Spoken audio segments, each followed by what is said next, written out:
Hindi naman importante yung maganda. Ang importante may masilungan kami.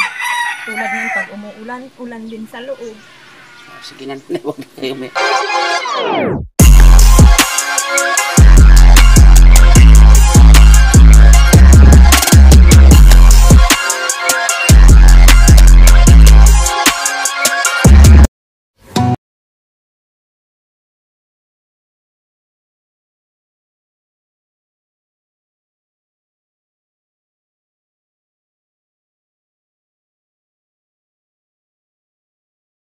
Mega shoutout po mga kalingap.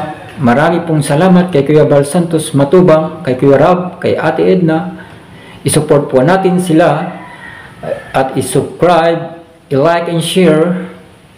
At gayon din po, Zio Roland, Tisnel Channel, Del Cabarli, and Jean Stordiban.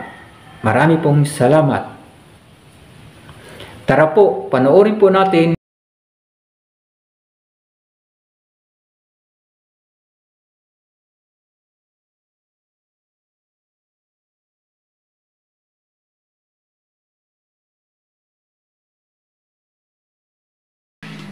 Yan.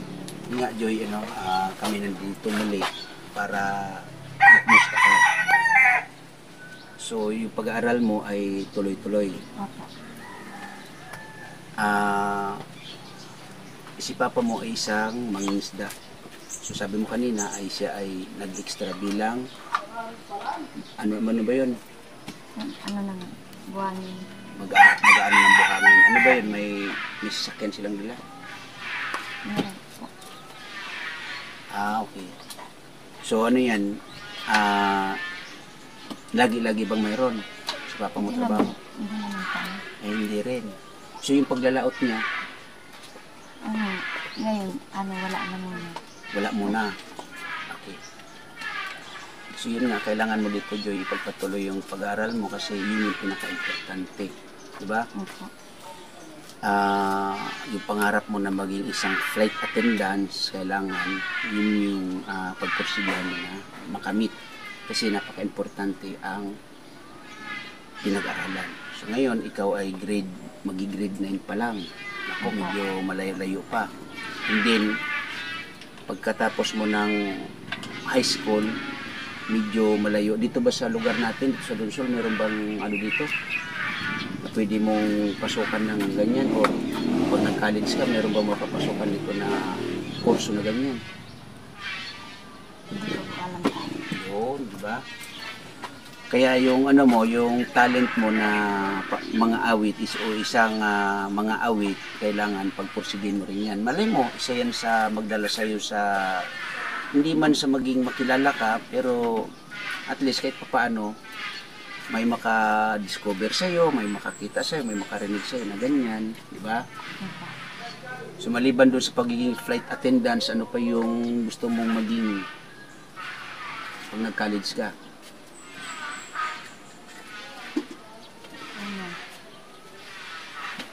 Maging isang nurse ba yun? Yun, mahirap din yun.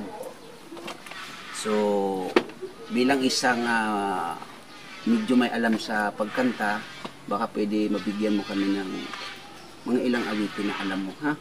Okay lang ba sa'yo? Sige. Oh, maningin naman.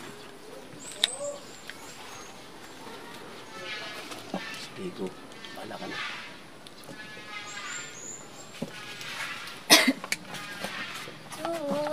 Friends meet again, reading all the faces and talk about the places they've been.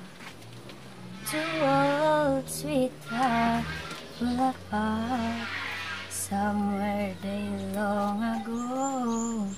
How were they to know? Someday they meet again and have a need for more than reminiscing. Maybe this time it be loving they'll find. Maybe now they can be more than just friends. She's back in his life, and it feels so right. Maybe this time love won it. Yeah, yeah, yeah. It's the same old feeling back again. It's the one that I way back when we were too young to know when love is real. But somehow something can never change. Cause even love without cold up flame was even brighter and indeed before. I got another change, and if they take it, maybe this time it will loving the fine. Maybe now they can be more than just friends. She's back in his life, and it feels so right. Maybe this time love won it.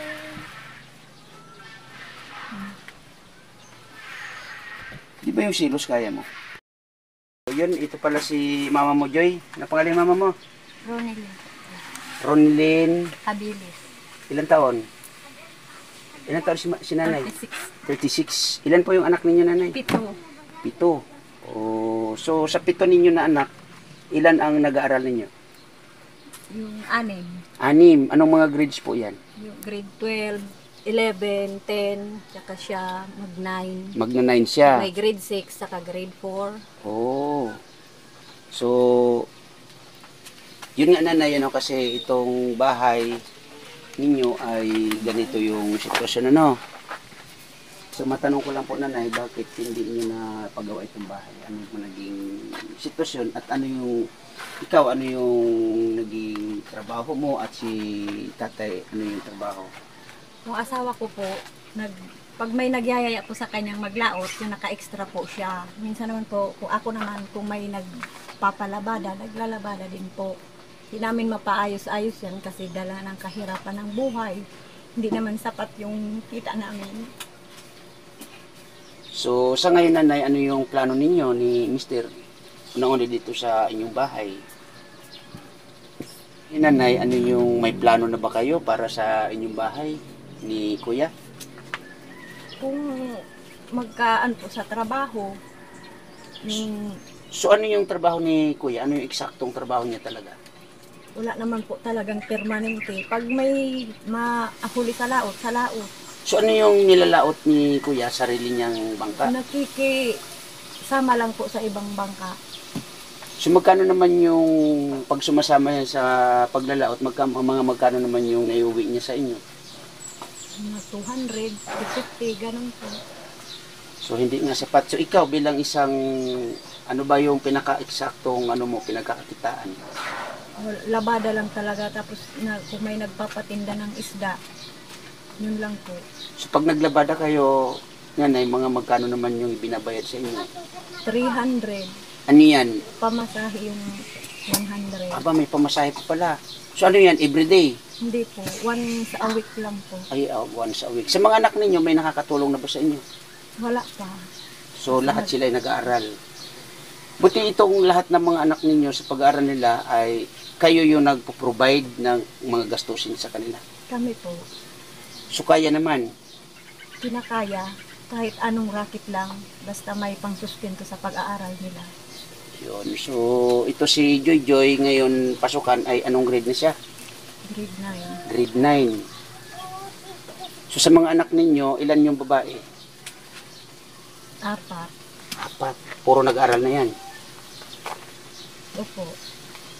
Okay, so yun nga ay ito si Joy Joy bilang naka-scout dito, no. Ito binabalik-balikan namin kayo para makita ang sitwasyon. So medyo matagal-tagal ako na hindi nakabalik dito, di ba? Opo.